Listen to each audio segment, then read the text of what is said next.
Welcome to GamecockPod Live. For the next 3 to 4 years, I'll be committed to the University of South Carolina. This is Rodgers again to the 25, 20, 15, 10. Rodgers scores! Jackie Bradley Jr. delivered for the Gamecocks. Lost it up, looking for Kelly. Touchdown! Can you believe it? And South Carolina is sending shockwaves through the SEC. Frederick plays it in at the buzzer. That's a win! Unbelievable! I don't believe it! And now, live from Studio 54 of the GamecockPod Studios, here's the Cockfather himself, Keith Alsep.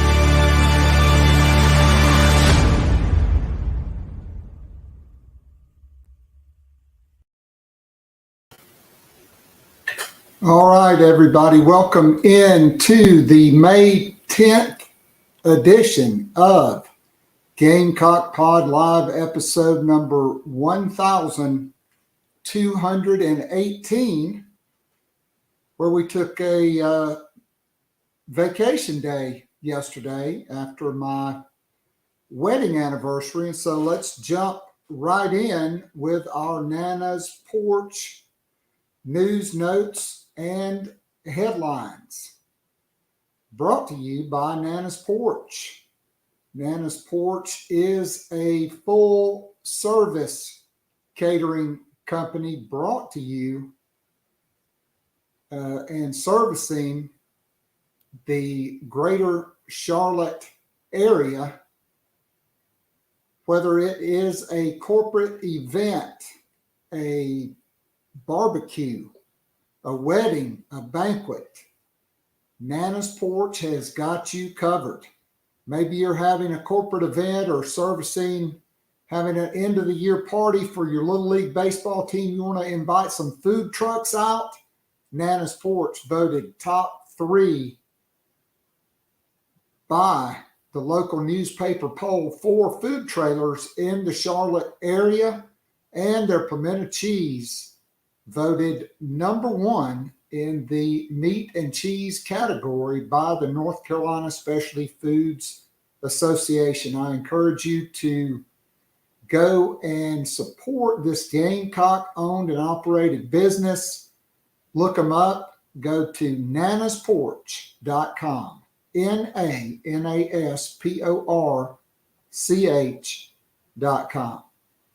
All right, Gamecock baseball dropped their 4th straight game yesterday in a rare midweek loss to North Florida, 8-5.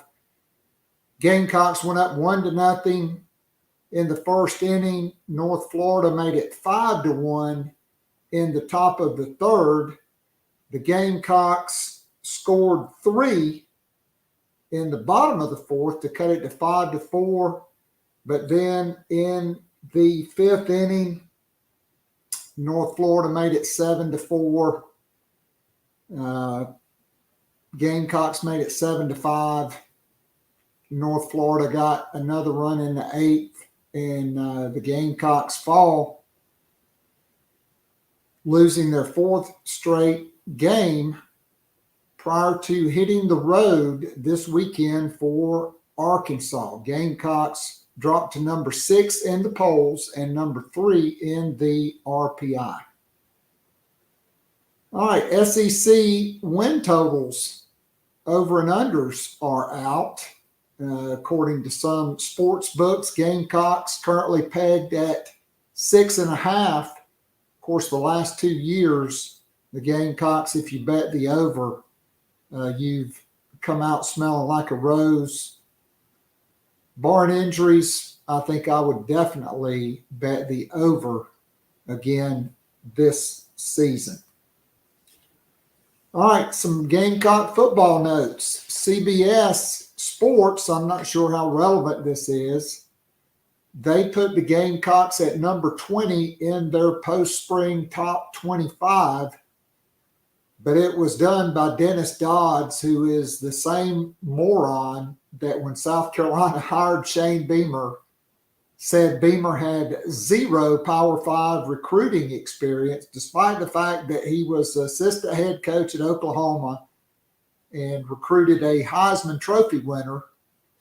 I'm talking about Caleb Williams, who won it at Southern Cal, as well as several other big-time players from the DMV.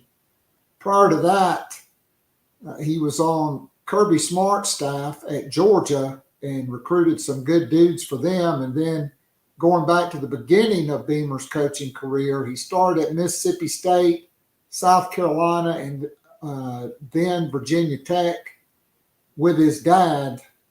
And so at any rate, take that one for what you will. Dennis Dodds, maybe the guy just doesn't do that much research.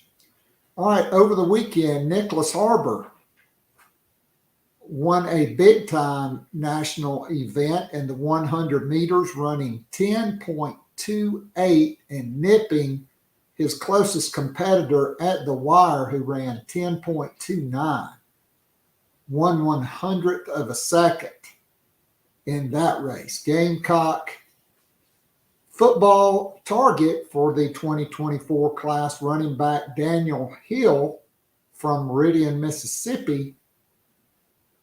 Over the weekend, he wins the state championship in the 110 hurdles and the 300-meter hurdles. Hill, a 6'1", 220-pound big-time athlete, will make his visit June 23rd to South Carolina. Gamecocks may be tough to beat there, but you never know until they make all their visits. And last night, Shane Beamer spoke at the Aiken County Gamecock Club in the Welcome Home Tour, and among other things, he told the crowd that both Mo Kaba, starting linebacker last year, and Jordan Strong, starting defensive end, who were both lost for the season in game number 2 at Arkansas, or maybe that was game 3. I think that was the second game of the year. That they are both right on schedule and will be 100% when the team reconvenes on Memorial Day prior to starting summer workouts. So that's certainly good news, and this is not the first ACL injury for either player. Beamer commenting he thinks you never want to have a second, but when you've been through it, you know what to expect, and mentally he thinks it's easier for players to come back quicker because physically, I mean, the surgeries, the rehabs, everything that they do now is just so much better than it was even 10 or 15 years ago. When I was in college, we had a running back named Greg Welch and an offensive lineman from Gaffney who was a parade All-American. He was a big kid too, about 6'8", 320 pounds. They both had knee injuries. Mike Armstrong, a USA Today All-American, and they were just never really the same. Now, generally players come back stronger, and their bad knees actually much stronger and much less likely or susceptible to that same injury because of just all the rehab and the strengthening of the muscles in and around the knees. All right, we will be back after this commercial message, and we will welcome in Emily Adams. A little play on words here today. OnlyFams edition, not to be confused with something else out there that's very similar, except for one letter. We'll be back after this commercial message with Emily Adams from the Greenville News. If you enjoy listening and watching the Free Wednesday show, now live streaming on YouTube, and would love more Gamecock Pod daily, join our growing Gamecock family by becoming a monthly or annual subscriber. You'll be able to listen to the show every day of the week and listen to guests like J.C. Sherbert, Hale McGranahan, and John Whittle from thebigspur.com, Colin Taylor and Mike Yuva from Gamecock Central, Emily Adams from the Greenville News, Ben Portnoy, Michael Lanana, and Jeremiah Holloway from GoGamecocks.com, Michael W. Bratton, the host of That SEC podcast, and many, many more. As a VIP subscriber, you can join or listen to the weekly live Zoom call with up to 100 of your favorite Gamecocks and friends. After the show is an unrecorded overtime segment where the real scoop gets dropped and discussed. It's like going down to your local pub or sports bar and having a conversation with your Gamecock friends about last week's football game, men's and women's basketball games, and Gamecock baseball. And of course, there's always recruiting to discuss. In addition to the weekly Zoom call, VIP subscribers get the most popular podcast, The Morning After, which is released every Sunday morning during football season, and more VIP perks are in the works. Follow Keith on Twitter at KAllset, or follow the show on Twitter at GamecockPod. Go to the top of the homepage and follow the link. If all else fails, go to patreon.com/GamecockPodDaily. Join now and get up to 3 months free off an annual VIP subscription. You will love it, guaranteed. Now, back to Gamecock Pod Live.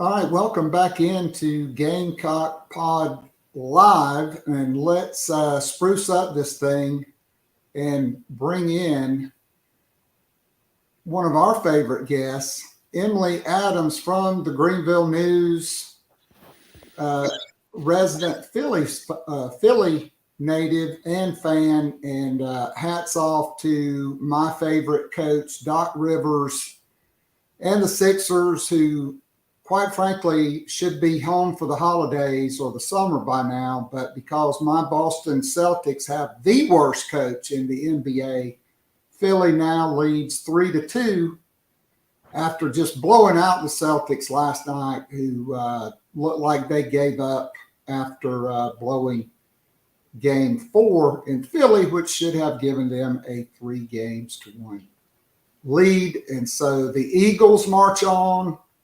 And now the 76ers with MVP Joel Embiid and Doc Rivers could be marching on against the number 8 seed, in all likelihood, Miami. That's got to make you and Dawn Staley very happy. Yeah, I always tell people I am resistant to believing in the Sixers. I've been hurt too many times. But I mean, after that game 2, I didn't feel good, and after last night, I feel much better. So we're on the upswing, but so I'm cautiously optimistic.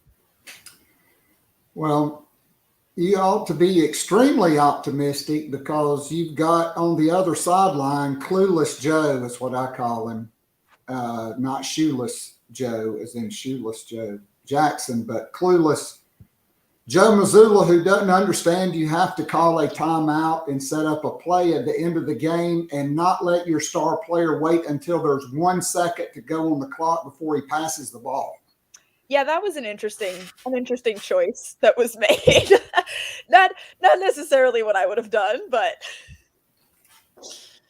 I'm telling you, you could have hired an empty chair, and the empty chair would make better basketball decisions than this guy. But at any rate, so how have you been? What's been going on? Kind of after spring practice, a little break from the grind, I guess, unless you're following Shane Beamer around to all the welcome home events. Yeah, I know he's been all over creation. Yeah, it was really just a lot of that. The portal's been the big news on both sides for football and basketball is kind of the big thing. I feel like we've been following since spring football wrapped up. So that's been kind of my main focus. But snuck some vacation time in there as well, which was much needed. Well, good for you. And so some transfer portal notes, and on our commercial, it talks about our weekly Zoom call, which is the Garnet and Black Town Hall, which will be tonight.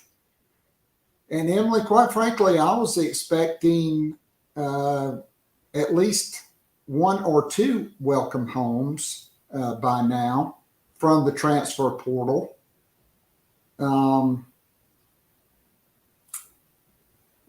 And so let's wait on NC State transfer running back Demi Sumo Karnbay, who is 6 foot, 210 pounds.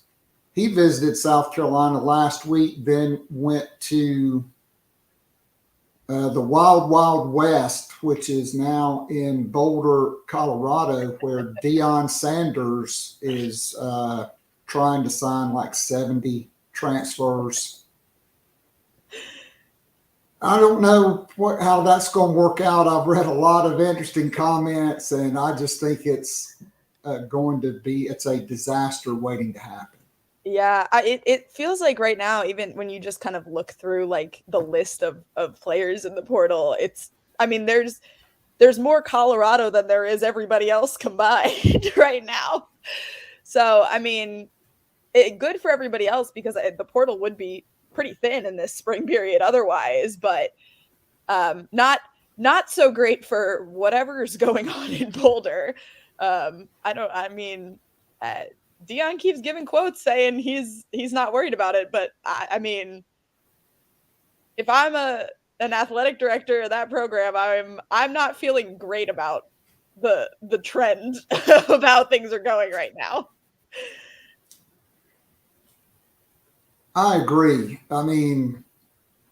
Look, he had much better players than everybody else at Jackson State. Okay, he had a bunch of D1 transfers. He had his son who was a top 50 quarterback. He's going to have him for this year. Shiloh left South Carolina. I thought he was, had a really high ceiling as a player. But, Buddy Pugh and South Carolina State still beat them decisively in a bowl game. And then this past year, former Gamecock offensive lineman Cedric Williams and North Carolina Central, they took them down. And now you're going to the Pac-10, and Lincoln Riley's had a head start. Utah's not going anywhere. Oregon, Oregon State, Washington, UCLA, Arizona State. I don't know. I just I think it's probably going to be a 3-9 or 4-8, depending on what their conference schedule looks like, which is just what it always looks like out there. Yeah, it's weird because I didn't think the hire was bad when it happened, honestly. I think, Deion certainly has like the qualifications to step up to, the FBS, the Power 5 level to, try that challenge and see how it goes. But the way that it's been approached, I feel like is what's creating the problem. Especially for a coach like Deion, who really, I felt like a lot of what made him so successful at Jackson State and just in general was that he really kind of understood the modern era of like college football, of recruiting, of NIL. Like he was very kind of ahead of the curve, I felt like, on all of that. And running players off your campus and sort of coming in on this power trip that, we all saw the videos out there on the internet. I I don't think that was wise. I didn't think it made sense with the current culture of college sports where athletes have so much more power right now than they've ever had before. Like I don't think you as a new coach can come in on that kind of power trip anymore. And it was sort of a surprising behavior from him. I mean, not surprising from him, but surprising that was sort of the way he chose to go about it, coming into something that is new for him and is going to be a challenge for him, without a little more sort of humility, I guess, I feel like would have helped and maybe not resulted in this insane mass exodus that they're having right now. Yeah, I mean, look, when Shane Beamer came in at South Carolina, they had won a combined 6 games the last 2 seasons prior to that. But Will Muschamp's last 2 full recruiting classes before he was fired, South Carolina had a lot of really good players. Yeah. And then Shane Beamer started recruiting. He didn't send everybody on their way. Right. He supplemented through the transfer portal. They were very resourceful with guys like David Spalding, Carlins Platel that first year. Right then, last year, you get Spencer Rattler and Juice Wells and some other guys. This year, they completely remade the tight end room. I think they got one immediate starter on the offensive line in Nick Gargiulo. Yep. They're still going to add players this past weekend. Syracuse transfer portal defensive end Jasius Gear, 6'6", 260 from Belton Honeypath. I mean, based on my sourcing, I don't know what that guy's waiting on or who's doing his edit, but they are taking too long. And then the Gamecocks have made a serious move with a player that I would like to forget that I saw last year in the Gator Bowl, Logan Diggs, because it was like Fine Waldo. Every time South Carolina substituted and put in a guy, they went right at him. They put Stone Blanton in at linebacker, and Tommy Reese just ran Logan Diggs out on a little, flare pattern, and he went 75 yards to the house. Yeah. I think after untouched. Then later in the game, I think after a turnover, he went 39 yards up the middle untouched for a touchdown. He led Notre Dame in carries. Everybody assumed this was going to be LSU. South Carolina has a much better story to tell. And the reason he was at Ole Miss instead of South Carolina to start with is because Carnbay was in. They did not want to have both transfer portal running backs in at the same time. And so when Carnbay departed, Diggs came in. Dowell Loggins, South Carolina wasn't even on the radar. Dowell Loggins goes to Louisiana and meets with him, and I think he just said, I'm not leaving until you commit to coming, because if you want to start and play in the SEC, South Carolina is the place, because LSU has 6 other scholarship running backs, and they were all 4 or 5 stars. Yeah. And South Carolina's got 2, and they're both 5 feet tall and weigh about, 100 pounds soaking wet. So.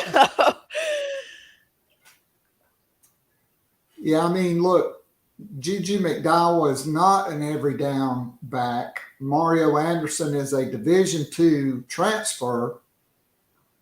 He is 5'9", 210, so he's bigger than He's Juju. got the bulk on him, yeah. Yeah, and of course you got DK Joyner, who's done it all at this point. I mean, at some point, is he going to, line up and kick a field goal like Steve Spurrier did at Florida? I don't know. But I wouldn't put it past him. I wouldn't put it past Pete Lembo to try it out just for fun. Yeah, I mean, Steve Spurrier, this is a great story. When Spurrier was the quarterback at Florida, they were playing Auburn, and Spurrier was a senior. They had never beaten Auburn. and he got them down in the field goal range to win the game, about a 40-yard field goal. And the coach runs a field goal kicker out there, and Spurrier calls timeout and tells him, look, nobody is kicking this kick except me because I'm the only guy that I trust to get it done. And Spurrier, who could have gone on a baseball scholarship, a basketball scholarship, or football, that's how good he was, he kicked a 40-yard field goal as time expired for Florida to beat Auburn. That's not a short field goal either. That's like another right? real field goal. It is. And so, at any rate, I don't know if DK can do that, and I don't know that they need him to because you got Mitch Jeter and yeah, they're doing all right on you'd probably let Kai Kroger kick it before DK, but it might be a toss-up on who you'd rather have throw a touchdown. Yeah. All right, so, and the Gamecocks are also involved with a still, I will leave it as an unnamed graduate transfer defensive end who I've known about since January. And if you have been a subscriber to this podcast and been on the Garnet Black Town Hall overtimes, you know who this player is. And then there's some guy named Birch, which last week on the pod, Brad Crawford just drops it like it's hot that there is an appeal waiver in process with him. But to me, you just can't count on that because they just passed a rule making it tougher for second-time transfers, which Birch would be. I don't think he would be a graduate transfer. And so unless there's extenuating circumstances. Now, I want your opinion on this. If he doesn't get the waiver approved, does he stay at Oregon or does he still transfer to South Carolina redshirt where he could take his COVID year and still have 2 years of eligibility? Yeah, that COVID year makes everything so weird. I mean, I'd imagine you'd stay at Oregon, but I just can't imagine. I mean, that's a lot of back and forth. That's a lot of it's clearly he was unhappy with something here. So it just seems like if that waiver's not approved, I feel like it would be a strange choice to come back anyway. I mean, nothing would shock me at this point because I mean, it was shocking even that whole process was, being explored. So I mean, nothing would shock me, but it would definitely not. It's not what I would expect per se. I don't know if he was that unhappy or he just got promised a big bag to go to Oregon. I'd say that may be more likely. So shout out to my guy, Stefan, who is currently in the Nana's Porch chat box. He is a new father. His daughter, Piper, is not home. And so he's listening. And he is a mainstay in the Garnet and Black Town Hall. And so Stefan, lift Piper high, and we'll try to keep this as the Disney version of the podcast today. I love it. So obviously, kind of a play on words here. I don't know if I should have done it, but FAMS only edition of the show, not to be confused with the one letter separating it from an adult website, allegedly. So let's talk about women's basketball. We talked about the transfer portal. Obviously, Aaliyah Boston, she got her first Adidas commercial. Yeah. made that signing official. She is now the highest paid WNBA rookie on or with the Adidas brand. Yeah. And so that was big. Yeah. And it's cool. It's been cool to see just with Indiana in general. I mean, they have really like rolled out the red carpet for her, which has been really cool to see. Like, you know, it seems like their first preseason game went really well for her, but I mean, just in general, like all of the social content we've gotten with her, they've been very, you know, engaged with sort of the online women's basketball community, which has been, I think, is good for the franchise that is sort of trying to build itself up from ruin over the last couple years here. So yeah, it's been cool to see just kind of the level of attention and exposure that she's gotten from the Fever specifically, and sort of that superstar treatment that, I mean, she's obviously more than earned over her time at South Carolina, but it's been good to see that sort of actually come to fruition for her in the W. Yeah, I mean, just how beautiful is that smile? The blue braids. Yeah, I was gonna say we got a new hair color this week. The braces are gone. The smile is incredible. Her and Zia Cook both.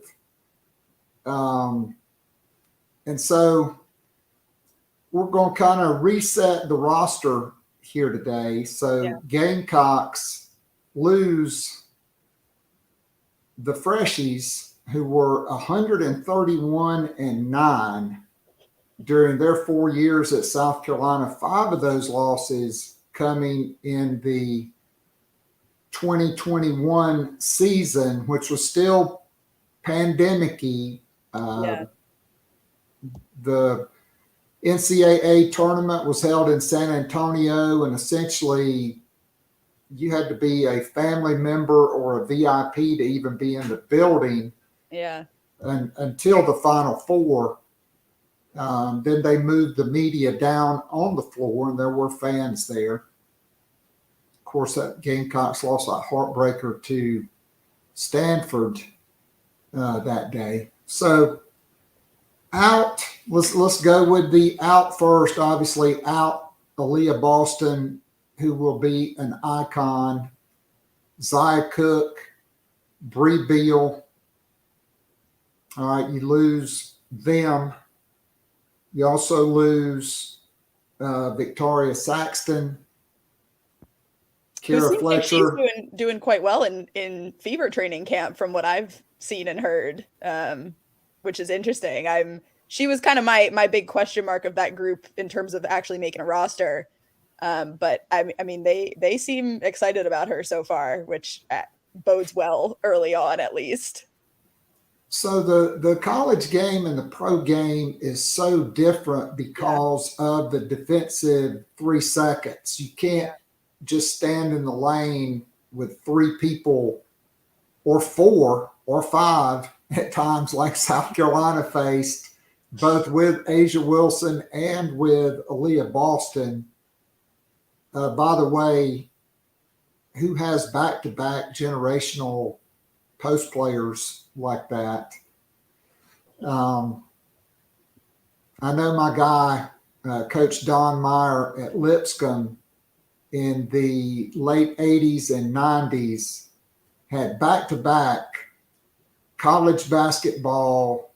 They were NAIA, so they were not NCAA, but had back-to-back post players that scored more points than anybody else in the history of college basketball. Sure. Why not? The Lipscomb was prolific, but so you losing 7 players. You're bringing in, I guess, 5 players, technically 6. Chloe Kitts is coming in, and so I'm just going to go down with some player rankings because South Carolina is ranked number 8 right now by ESPN because, well, maybe they don't keep up with the rankings. So in the 2020 class, you add Camila Cardoso, 6'7". This will be her third year on the team. She was the number 5 player in the country that year. She was a walking double-double at the end of the season coming off the bench. And I can't wait to see what her production will be like per 32 or minutes per game, because she never played that much. Yeah. And little nugget here. Before the WNBA draft, the team with the number 2 pick said, hey, if you jump in the draft, we will pick you. And so and she said, no, thanks. I'm staying at South Carolina. So the Gamecocks in the transfer portal bring in 2 players from that class, both because of the COVID year, and the same with Cardoso, still have 2 years of eligibility. That is the number 11 player, Tahina Pow from Oregon. I just love that. Pow. One of the probably the top 3-point shooter in the transfer portal. 3 years All Pac-12, twice first team All Pac-12, and shot almost 43% from 3. And Emily, she made almost half as many threes by herself as South Carolina's entire team made last year. South Carolina made 163 threes in 37 games. She made 81 in 2 less games. Yeah, So it's remarkable now looking back at some of those 3-point numbers. You go, how did this team win that many games? I mean, they just could not shoot a 3 to save their lives. yeah, I think that's getting ready to change. It seems like it. Yeah, and so the most recent transfer portal addition, Sakima Walker, who was not that highly rated by ESPN, but she was ranked as high as number 21 that year by the All-Star Sports Girls Report, one of the more reputable college scouting services. And she was also just selected the Junior College National Player of the Year, led her team to the Junior College National Championship, shot almost 60% from the floor, 80% from the free throw line. What does Sakima Walker add to this team, as well as Tahina Pow? Yeah, I mean, I'll say with I love the addition of Walker. I think that was a great pickup for them, especially with losing out on Anissa Morrow. It's obviously great to have that size again. She's in the 6'5", 6'6" range, which kind of fits that sort of Aaliyah Boston role. Obviously they're very different players. They won't, she will not fill the Aaliyah Boston role, but it gives them that flexibility to kind of do that double big lineup again and mess around with things like that, which I think is going to put them in a really good kind of foundation spot going into next year. And it makes them hard to compete with when you have size like that. I mean, it's just unusual. I mean, even looking at LSU, as sort of stacked as they are right now, they're not big. They have Angel still, but Angel's only 6'3", 6'4", maybe at most. So, that's sort of been their calling card the last couple of years, and I think it will continue to be now with Walker. I love that she has a 3-point shot, which is unusual, obviously, for a player of her size. And she hasn't shot a ton of them. The sample size is small, but she clearly can make them.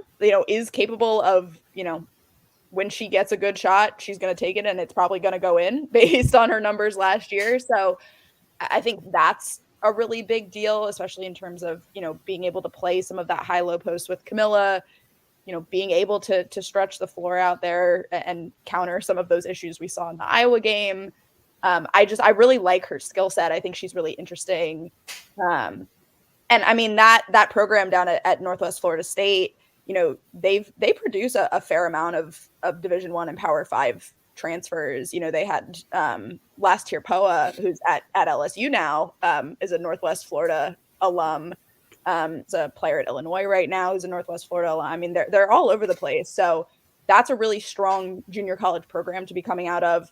And obviously her first 2 years at Rutgers under, the legendary Vivian Stringer, I have to imagine she picked up some good stuff there as well. So yeah, I really like her as a fit for them. And just in general, I think she's a really strong pickup there. And then Tahina Pau, obviously the 3-point shooting is the big thing with her that makes her exciting. I mean, that's just something they clearly lacked and clearly needed. She fills a direct need there. And again, she kind of brings that funky point guard dynamic that we had last year with Kiara Fletcher and Raven Johnson. Raven obviously will come into this year as sort of the presumed starter, but, Tahina has mostly played point guard in her career. She's a really good passer. She has a lot of speed, similar to Raven. So, I mean, we'll give them some flexibility there to kind of run the 2-point guard lineups like we saw them play around with a little bit at the end of the year with Kiara and Raven. But also to kind of keep that rotation and have, the veteran presence and then sort of the young chaos agent that Raven is when she's playing. It lets them sort of have that situational, flexibility there. So I like her as a pickup as well. Again, I think she's a really good fit. So I thought both of those were really strong ads. I didn't feel like they, went after anybody just because they were talented. They didn't go after a Haley Van Lith just because, it's a name in the portal. I thought they were very strategic and smart about it. And those two are going to come in and be contributors right away. Yeah, I mean, this will be a leaner, more traditional Dawn Staley roster. Like 12 or 13 has normally been the ceiling for her. Obviously, you had more than that the last couple of years because of COVID, and depending on how many they signed for the class of 24 and players, even though they may be seniors with eligibility remaining, it could do that again. But I totally agree also with Sakima Walker, her dad, Samaki Walker, a big-time recruit out of Louisville, 6'9", 6'10", an NBA champion. And so you like the bloodlines there. Yeah. And she grew up she played on the same high school team as Jordan Horston at Tennessee. Played against Zia Cook in high school up there in Ohio. I mean, she comes from really strong just basketball roots everywhere. So I don't see her having a huge problem transitioning to this level from Rutgers and from JUCO. I don't see it being as big as a jump as it might be for, others in her position. I agree. And with Pau, to me, she could start alongside Raven Johnson. You could sub out and go bigger. She could run the second unit. I think it's going to be really interesting in the backcourt because South Carolina is adding some young, dynamic players to go along with Raven Johnson. And Talasia Cooper, who is one of two players from South Carolina, along with Chloe Kitts, invited to the Team USA 19 and under tryouts. And to me, Cooper and Kitts are a couple wild cards because where do they kind of fit? Is Cooper, who played off the ball all of last year, but is a bigger point guard, and a capable scorer. What does that do with your rotation when you are also bringing in, by the way, 9 McDonald's All-Americans on this roster? I challenge anybody to find a roster in the country 1 through 7 above South Carolina that has as many or more McDonald's All-Americans in it would have been 10 if Chloe Kitts stayed in high school. Yeah. I think the big thing with South Carolina is just going to end up being how it comes together and how long it takes for that to happen. I mean, I think it's going to end up being a situation sort of like, I think we saw it this year with Maryland and with Tennessee as well. Both teams that, had a ton of talent, and it just kind of took a couple months for it to all click and for everything to work and for them to sort of sort out those rotations and roles and all of that. And it wouldn't surprise me to see some of that earlier in the year from South Carolina. I mean, obviously, a lot of the returners have played together for a couple of years here, but you're still returning only 4 that played, 10 minutes a game this year. You're not returning any starters. I mean, none of these players other than Pow Pow have ever started in a Power 5 game. So it's actually, I guess Raven started in a couple there at the beginning of the year, but consistently, none of them have ever had to take on that sort of role and responsibility. And so that is something that's going to it's going to be an adjustment, and it might be slow and a little ugly in the beginning. And I think that's going to be the big thing, I think, especially just like for fans to remember is, let it get to SEC play before you hit the panic button, I think is going to be my rule for next season. I think, because again, I mean, it might click right away. It might just gel and work. And it very much might not. And it might be a couple months of some bad basketball. But it's also a situation where I think they're all talented enough on paper. And, Dawn obviously has been in situations like this, is, one of the best coaches in the game right now, one of the best, I think, personality managers in the game, alongside, I think, Kim Mulkey puts on a masterclass in personality management a lot of the time, but I think, Dawn's ability to keep the buy-in, from the bench, from players who are not getting the minutes that they would and probably should anywhere else, is a really unique ability that I think, especially in the transfer portal era is really rare. So it would not surprise me for it to come together quicker than most, but I think it will. There will be a learning curve for sure over the first month or so. All right, so Cardoso was the ACC Defensive Player of the Year and first team as a freshman starter at Syracuse. She's pushed her ego to the side, but to me, the key to this season is going to be the 2021 class, which is Raven Johnson, who was the number 2 player in that class behind AZ Fudd, who, quite frankly, has probably done more in less time than AZ Fudd has because of injuries. Sanaya Fagan, who was the number 4 player in that class, who Dawn Staley called the most talented post player on the roster last year. Yeah. And she said that included Aaliyah Boston. And then Breezy Hall, who probably played more than either one of those players. To me, that's going to be a big key because to me, that's three starters along with Camilla. Yep. And then who, is the other starter? Is it Pow Pow? Is it Cooper? Or does Dawn Staley pull a page out of the playbook back to 2019 and start a dynamic high school point guard who was a big time scorer in Malaysia Fulwiley? Yeah, who was balling out in overtime bucket this weekend. I mean, yes. I don't know if any of y'all have seen those highlights from that little overtime showcase they had. She was, I think she was Team Flaujae, I believe, in that. But I mean, she looked so good. I mean, her highlight reels are unlike any other. And she's one where I mean, I don't know how you rotate her, Pow Pow, and Raven together. I mean, I do not envy that coaching staff's position there.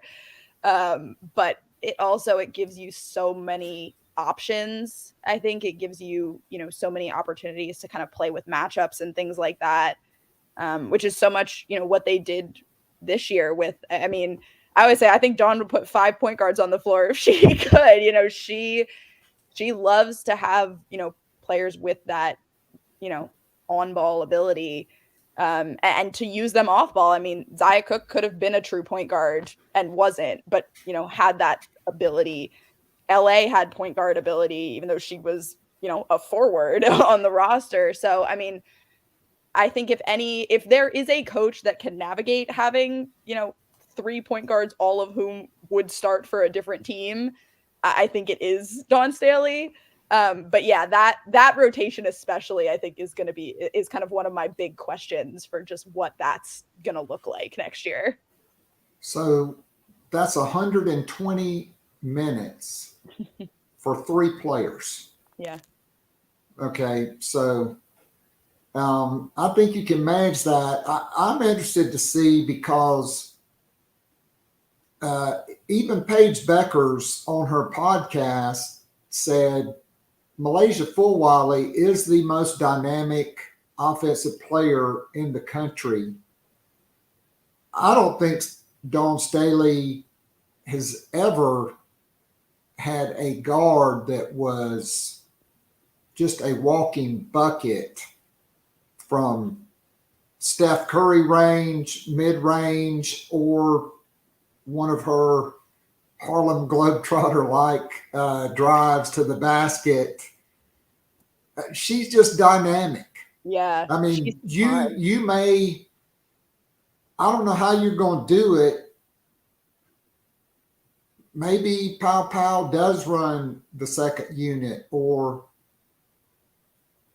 I mean, it is going to be interesting to see.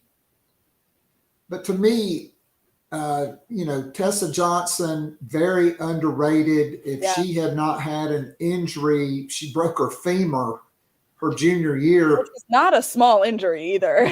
Not a small injury. She averaged about 24 points per game, scored over 50 in one game, and scored 27 the state championship. She was a McDonald's All-American as well. And just to go back to Fulwiley, ESPN didn't really like her, but All-Star Girls Report had her at number 6, and Prospects Nation, now that guy, Brandon Clay, he works for 24/7 Sports. They had her as the number 3 player in that class, and legitimately so, I think, behind Juju Watkins and the girl from Louisiana going to Williams going to LSU. Yeah. Yeah, I think with Fulwiley, I mean, it was the one thing that makes her tough to evaluate is just that she's a little small, honestly. I mean, I think, ESPN at least had her listed at like 5'6", 5'7", which, she might be a little bit taller than that now. I've, in closer to like 5'8", 5'9", Zia Cook size, but still not, not a big basketball player, which I think probably hurt her stock a little bit. But I mean, I just don't. The first time I saw her play, I went, that's not a outside of the top 10 player in the country. I mean, I've seen Aaliyah Del Rosario play live when I was covering high schools in Tennessee. I've seen Angelica Velez play live. I've seen Jelani Cambridge play live. I have never seen anything like what Fulwiley does. So, I mean, I'm super excited about her. She's so fun to watch. So I think the fans are excited to get the full Wiley experience. And look, I've had a lot of questions on that. Will she play defense? Well, of course she will, because it will be demanded of her to do it. Yeah. Well, and I think that's going to be a question for a lot of these players this year. I mean, Dawn's big complaint with Sanaya Fagan has always been she doesn't defend well. Pow Pow can defend, but didn't necessarily have to do a ton of it at Oregon. Like that was not what she was primarily used for. So I think that's going to be an adjustment for her. I think, Walker obviously has a little bit more of a defensive background, but still, a lot of those players were not being put in those sort of, 1v1, Bree Beal, Aaliyah Boston, Zaya Cook defensive assignment positions at all, even when they were getting minutes. So I think that's going to be the big adjustment is on defense. And I think it's going to be the bigger drop off from last season, losing the freshies. It's going to hurt the defense a lot more than it's going to hurt the offense. Yeah, I mean, South Carolina still averaged over 80 points a game last year. I think they have the potential to increase that this year because they were such a poor three-point shooting team. I still think they'll be an excellent offensive rebounding team simply because that's one of the core tenets of their program along with defense, right? Yeah. And so there's three other players that I think, what's their jump? What's the learning curve? Ashlyn Watkins, who dunked in, I think, like her second or third college game on the road at Clemson, which was pretty epic. I don't think the other one they called a dunk. It really wasn't a dunk. But she's 6'4". Chloe Kitts, a big-time bucket getter, a player who can stretch the floor, who could be a wing or a stretch four, and really be the closest thing offensively to Kiki Herbert-Harrigan since Kiki Herbert-Harrigan, because she does have range that extends beyond the three-point line. And then a player that nobody is talking about, but I'm absolutely in love with and fascinated with, and that is Sanaya Ja, who led Montverde Academy to the national championship. Yeah. She is a native of the DMV, but went down there.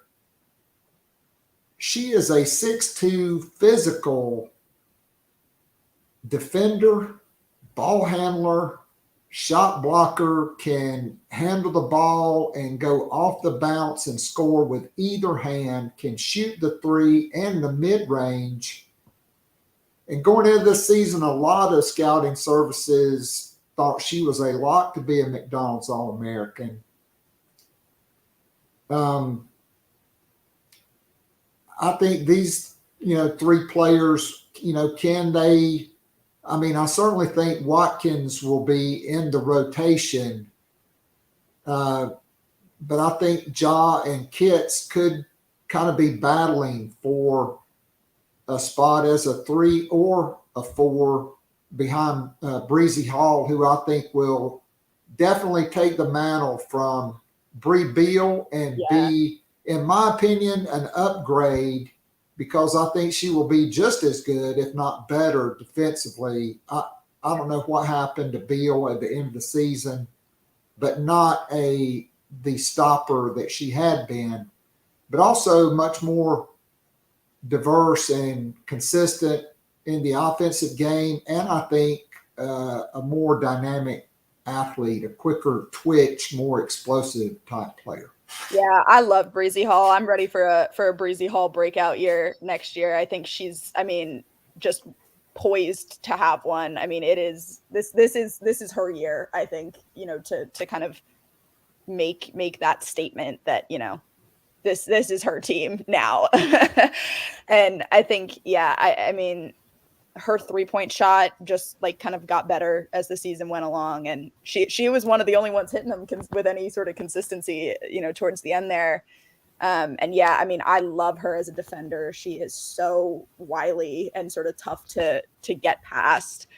I think, Chloe especially is such a wild card to me, just because she had those sort of flashes where you were like, okay, this, that potential is so high.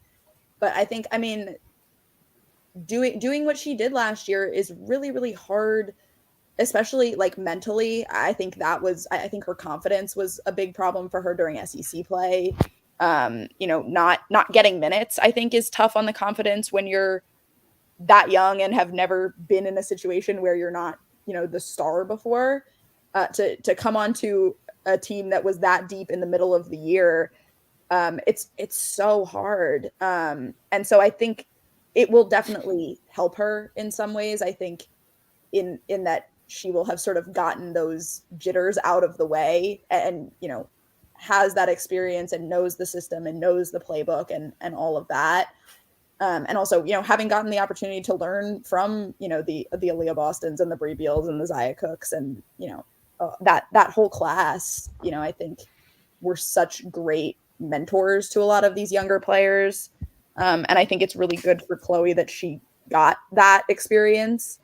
It's just, I think that's the big question with her is whether, she's going to come out and have that confidence or whether it's still going to look a little shaky next year. And I think it really could go either way with her. So I think if she has that, like if she can kind of get the mental game in check, I think, she has the potential to be really, really impactful next year in a lot of different ways. I agree. So my projected starting lineup, I mean, look, it's different in football because football, they have a depth chart. Yeah. Basketball, it's a rotation, but we know Dawn Staley generally leans towards veteran players. Yeah. Outside of 2019, where she started 3 freshman players. A little bit of a unique situation there. and convinced Destiny Henderson, who was the best player on the floor the night South Carolina won the national championship in Minneapolis, to run the second unit, still get 25, 28 minutes per game. And so I'm going with both the guards, Raven Johnson and Tahina Powell. I'm going with Breezy Hall as a wing player. Yep. I'm certainly going with Camila Cardoso at center. I think you could probably flip a coin on Fagan and Watkins, but I'm going to go with Fagan because interesting. I feel like she was praised for how much work she put in the offseason improving last year. Yep. The fact that Dawn Staley called her the most talented post player on the roster. The fact that they are going to play different this year. Yeah. And I think adding the consistent defense is the last piece for her. That's my starting 5. What say you, Emily Adams, on your projected starting 5? Yeah, I agree. I mean, I think,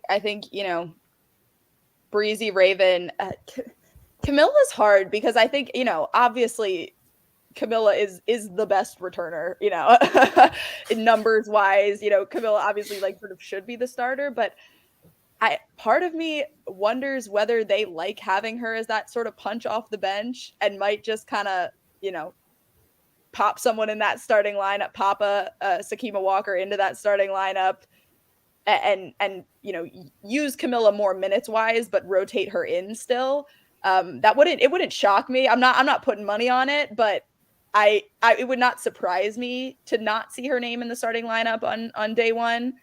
Other than that, yeah, I mean, Sanaya, the Sanaya and Ashlyn one is, I think, the hardest one to predict for sure, just because it felt like Dawn really liked what she saw from Ashlyn last year. Ashlyn played a lot more minutes. She played a lot more big minutes. Dawn used Ashlyn in a lot of really high stakes games and high pressure moments. And she delivered a lot of the time. I was really impressed with just kind of her composure as a true freshman, really kind of being thrown off the deep end there. And I think she's one who you saw develop a lot throughout the season. I think she was one who really, especially with Aaliyah, was like a sponge. Just, I mean, every word Aaliyah said, she was hanging on to, which I think can only serve you well, going into potentially being a starter. So I really think it's going to come down to whether Sanaya's defense gets to a place by the end of the summer where Dawn is happy with it. I mean, I think that is the number one deciding factor, because Ashlyn isn't, an elite defender by any stretch, but she was more consistent with it than Fagan was for sure last year. And so I think, if, especially early on, if Dawn is looking for that sort of reliability defensively, I think it's going to be Ashlyn. If she's willing to kind of let Fagan figure it out on the court, it would not surprise me to see either one of them get out there. And I think we might see a little bit of what we saw with Kiera Fletcher and Raven Johnson at the beginning of last year, where, Raven started a couple games, Kiera started a couple games, and then it kind of became Kiera's job. That would not surprise me either, to see some of those, early non-conference games, her sort of mess around with that lineup a little bit and try it out a few different ways before kind of settling on a true starter there. I think Watkins can be an elite defender. Yeah. I think Fagan can be a good defender, but a dynamic offensive player. And so I could see it going either way. If you start Watkins, I definitely think they're going to start Camilla. I think she was waiting for Aaliyah, and, who's to say she's not in the Naismith National Player of the Year discussion or the number one pick discussion, particularly since this past season, the team with the number 2 pick wanted her to jump in the draft. Yeah. And then I could see if you start Watkins, full Wiley and Fagan. As that bench punch. Yeah. Definitely not changing the pace, but just being different. Like, I think, you are leaving a point guard out there, so Malaysia can do what Malaysia does best, because you're still going to have really good defensive players in depth, and that doesn't count. Cooper, will she be a 2 or a 3 or a 1 potentially? And then Kitts, she could kind of be not an LA in that she could play point, because I don't think she can, but I think she could be a 3 or a stretch 4. Yeah. Kind of like Kiki Herbert Harrigan, like with the range to extend there and free it up in the post for just one player. Yeah. Because you won't have Victoria Saxton crowding in every time, Leah Boston caught it at the nail, and not leaving the post open. Yeah, I think that's what's going to be interesting to me. I think, especially, is seeing who becomes that sort of that energy group off the bench, as they were calling it last year. Because I mean, that whole group is probably going to start. That Camilla, Raven, and Breezy are going to be sort of the anchors. And so, yeah, I think, especially, I mean, Coop, I think, could be fun sort of there as, in that first bench punch, just because she's like full Wiley. She's so quick. She's got that sort of like zippiness that you always got from Raven and Breezy, and even from LA a little bit coming on, early in that first quarter or whatever. But yeah, I think full Wiley we will definitely see in that rotation too. Obviously, I think she might take on a little bit of that Raven role of just sort of creating chaos in that sort of way, that because I think Raven, with the way that she passes, it was always made her so difficult to defend and made that transition so difficult to cover. And with Malaysia, it's just her handle. I mean, it is the way that she moves and drives is so different from, I mean, just anyone else that is out there right now. And it's that is something I think will take her a little time to adjust and adapt to the college level, just, with the way that defenses are different and the way that defenders are faster and more skilled. But I mean, she's out here playing against Joyce Edwards in high school and going to these like overtime showcases and things. Like she is no stranger to to talent. So I mean, I think she's going to be really fun in that role as sort of their creator of chaos to flip a script once the starters start to slow down. So I will go back to 2019, 2020. Zia Cook was the leading scorer on that team. Yeah. A lot of people don't remember that. Right. And I think Fulwiley is even more dynamic player. Zia Cook, she went viral on Instagram because she broke that girl's ankles and she just fell down, and a bunch of NBA dudes started liking it and sending it out. But Fulwiley on the main, I mean, whether it's in the McDonald's game where she scored, she went on an 11-0 run in 2 minutes by herself. Normal.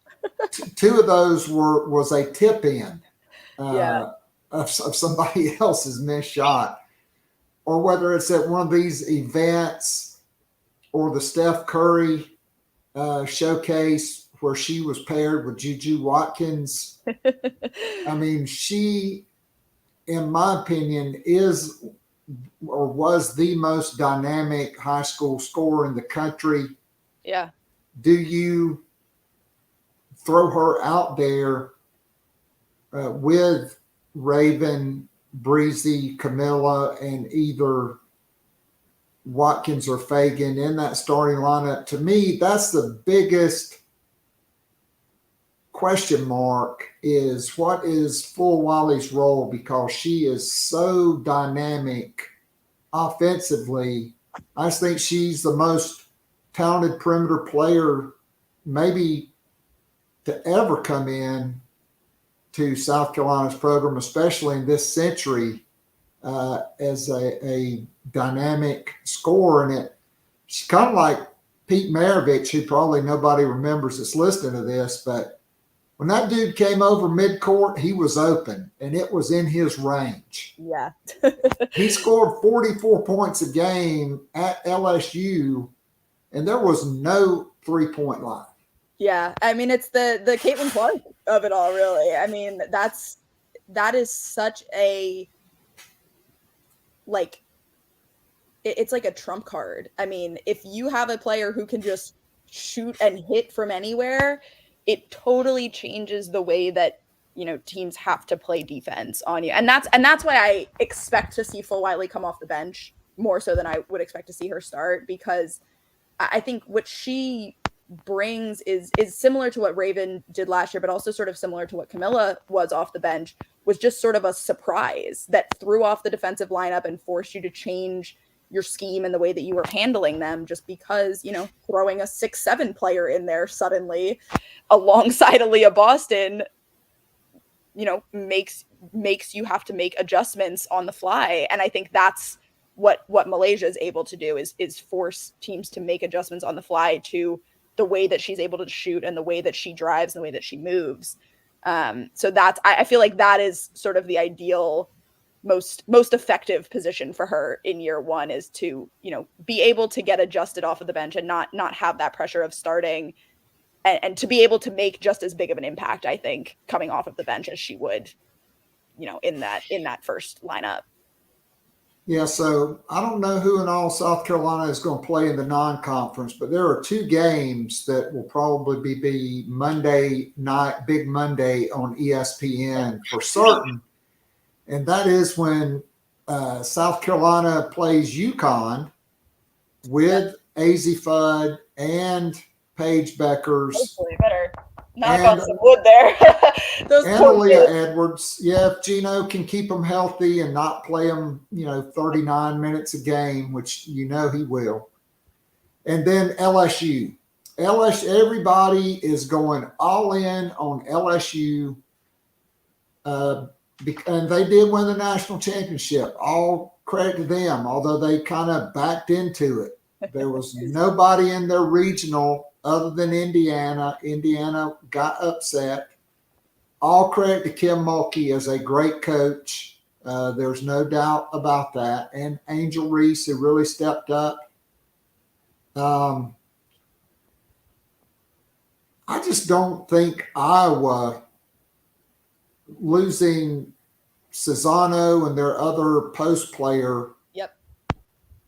I mean, I think you can probably play a triangle in two and play the triangle on Iowa's other 4 players and double team Caitlin Clark on the perimeter, or at least a box in one.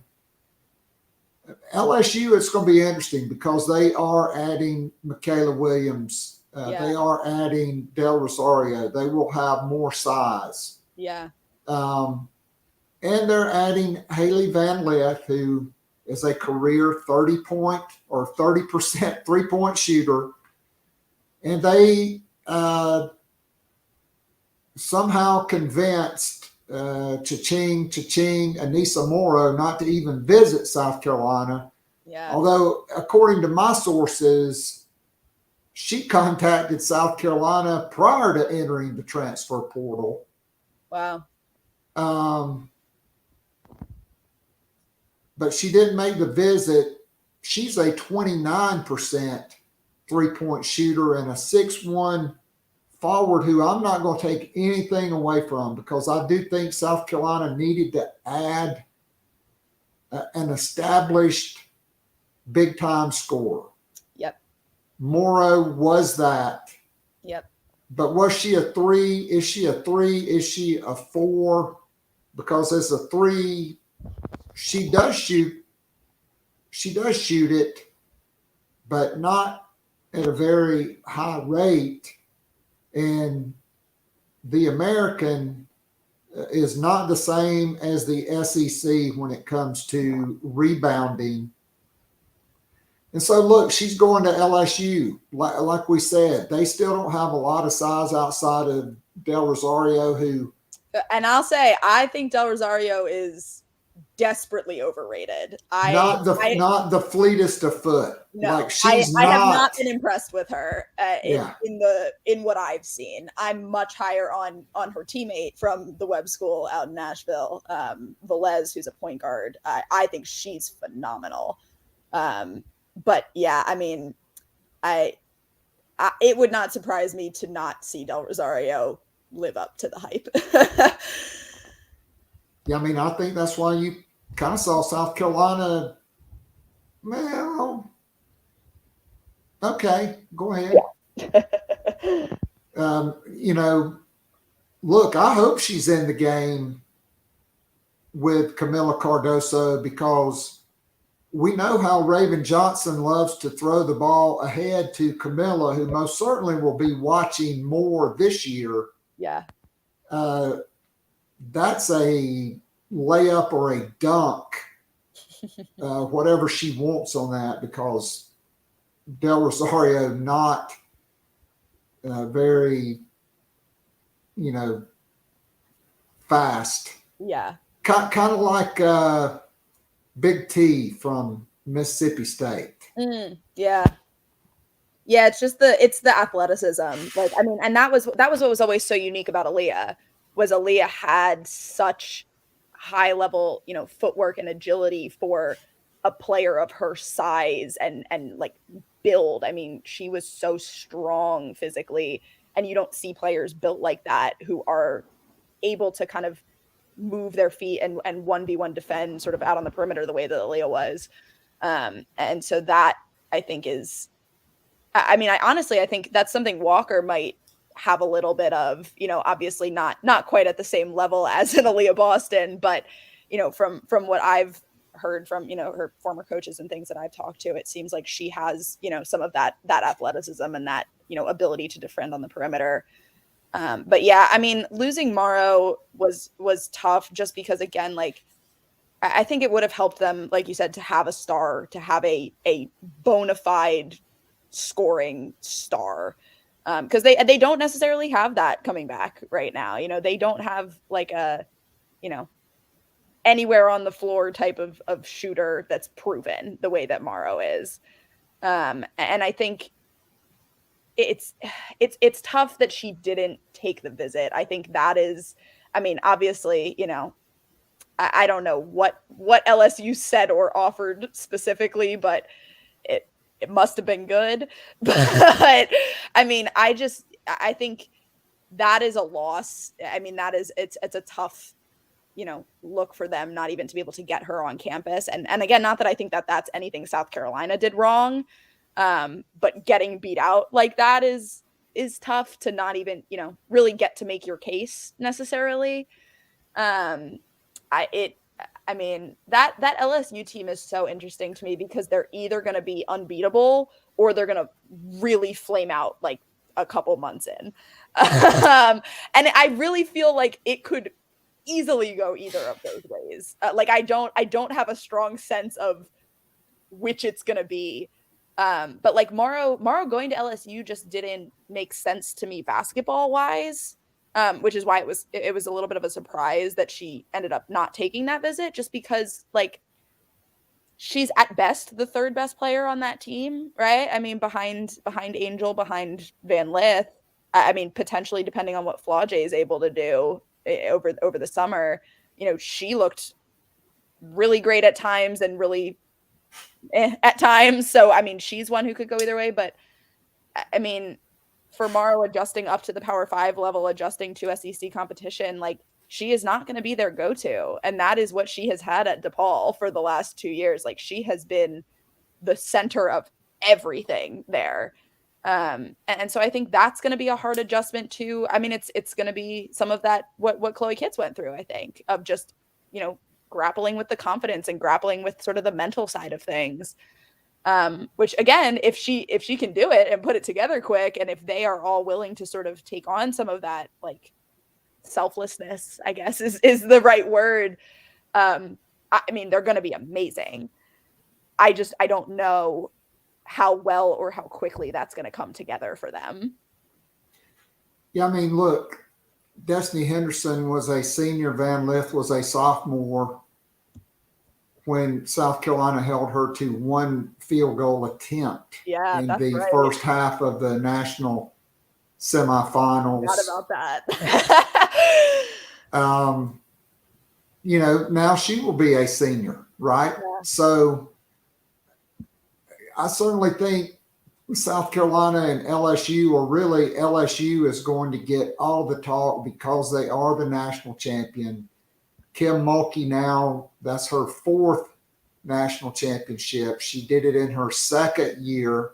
Yeah. Then she gets the number one recruiting class, which Del Sario being ranked at number 6 or 7 is probably way too high. But nonetheless, that and the number one portal class, because for whatever reason they valued Van Lith so highly, and Morrow, both all-conference players. And so I think that takes pressure off Dawn Staley, because for the last 3 years, it's been national championship or bust. Yeah. And even though they made the Final Four all 3 years, they won one championship, suffered 2 crushing defeats in the national semifinals. We could have a whole another podcast on just the rotational and player decisions seriously in that game.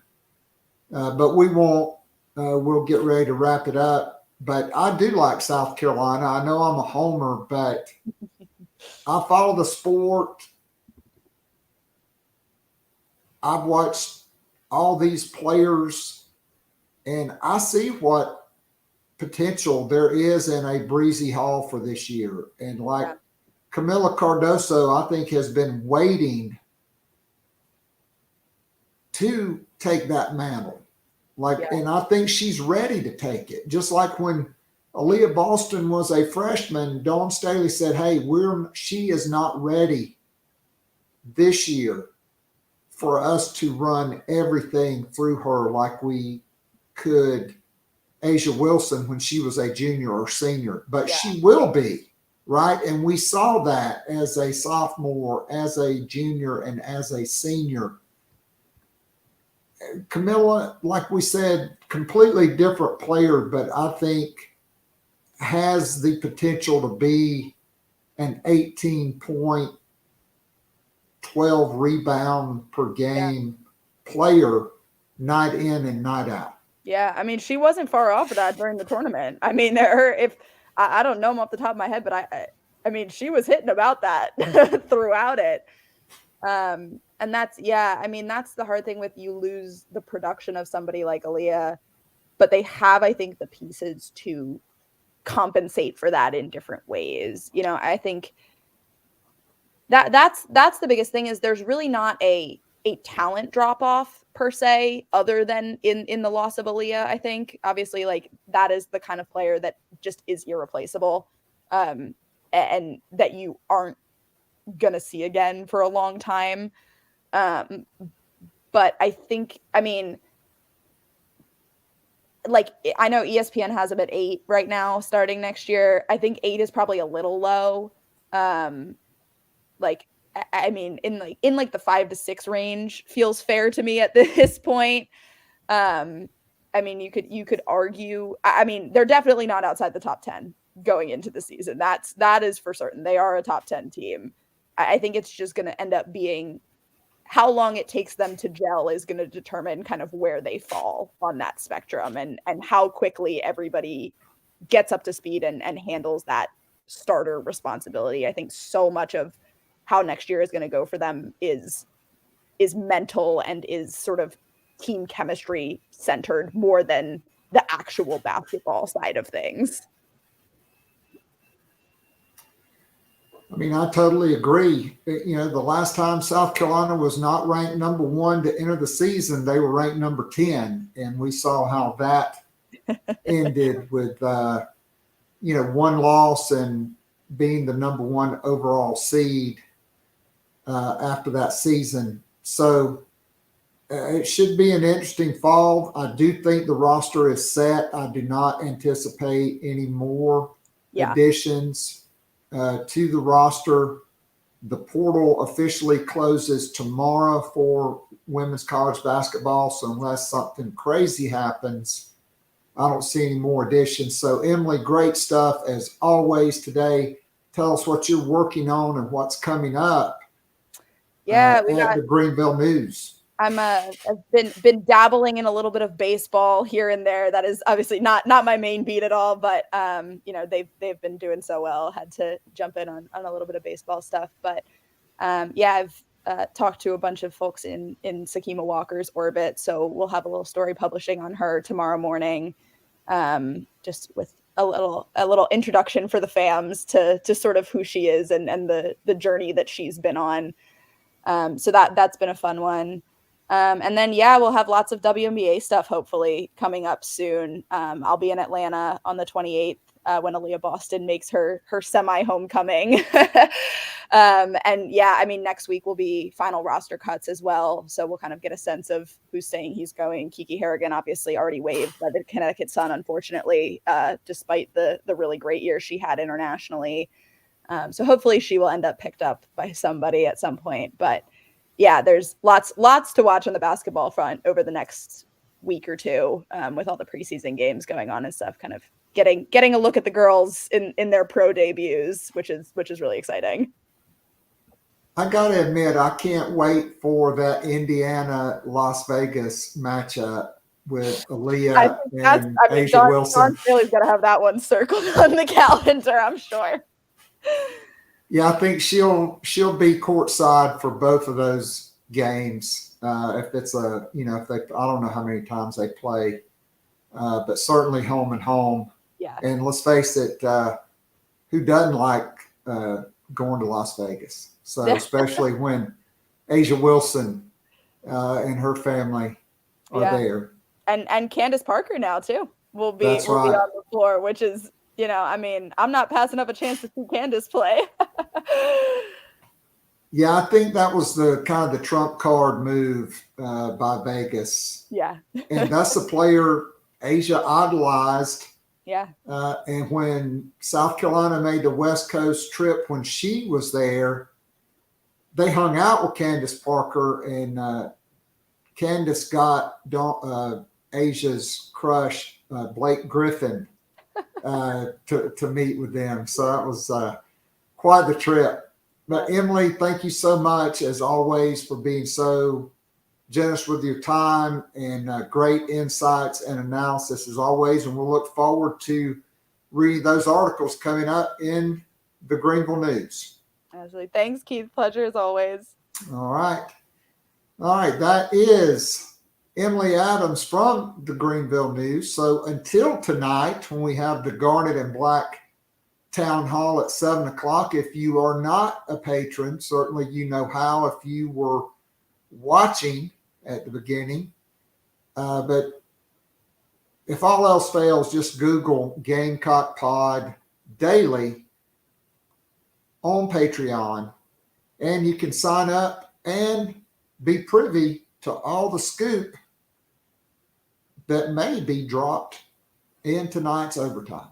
So this is Keith Alsep saying, God bless, go Gamecocks, and until tonight, I am out of here.